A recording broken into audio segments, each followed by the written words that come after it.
Today, the greatest risk of global catastrophe doesn't look like this. Instead, it looks like this. If anything kills over 10 million people in the next few decades, it's most likely to be a highly infectious virus rather than a war. Not missiles, but microbes. Now, part of the reason for this is that we have invested a huge amount in nuclear deterrence. But we've actually invested very little in a system to stop an epidemic. We're not ready for the next epidemic. You can have a virus where people feel well enough while they're infectious that they get on a plane or they go to a market. The source of the virus could be a natural epidemic like Ebola, or it could be bioterrorism. And so there are things that would literally make things 1,000 times worse. In fact, let's look at a model of a virus spread through the air like the Spanish flu back in 1918.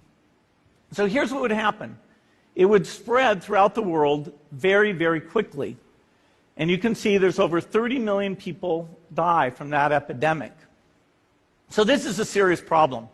We should be concerned. But in fact, we can build a really good response system. We have the benefits of all the science and technology that we talk about here. We've got cell phones to get information from the public and get information out to them. We have satellite maps where we can see where people are and where they're moving. We have advances in biology that should dramatically change the turnaround time to look at a pathogen and be able to make drugs and vaccines that fit for that pathogen. So we can have tools, but those tools need to be put into an overall global health system, and we need preparedness. The best lessons, I think, on how to get prepared are, again, what we do for war. For soldiers, we have full-time waiting to go. We have reserves that can scale us up to large numbers. NATO has a mobile unit that can deploy very rapidly. NATO does a lot of war games to check, are people well-trained?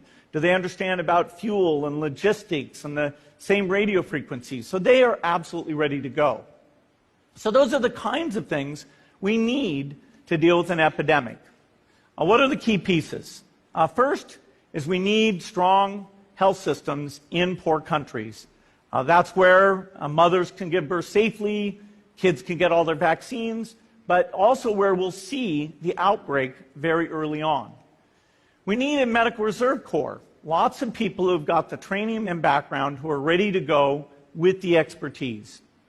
And then we need to pair those medical people with the military, taking advantage of the military's ability to move fast, do logistics, and secure areas. We need to do simulations, germ games, not war games, so that we see where the holes are.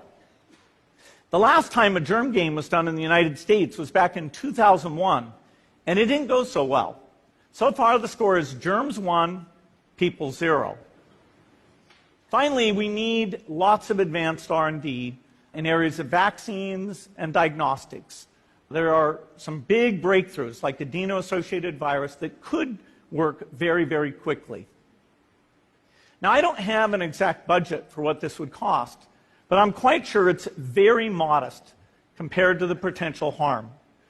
The World Bank estimates that if we have a worldwide flu epidemic, global wealth will go down by over $3 trillion, and we'd have millions and millions of deaths. These investments offer significant benefits beyond just being ready for the epidemic.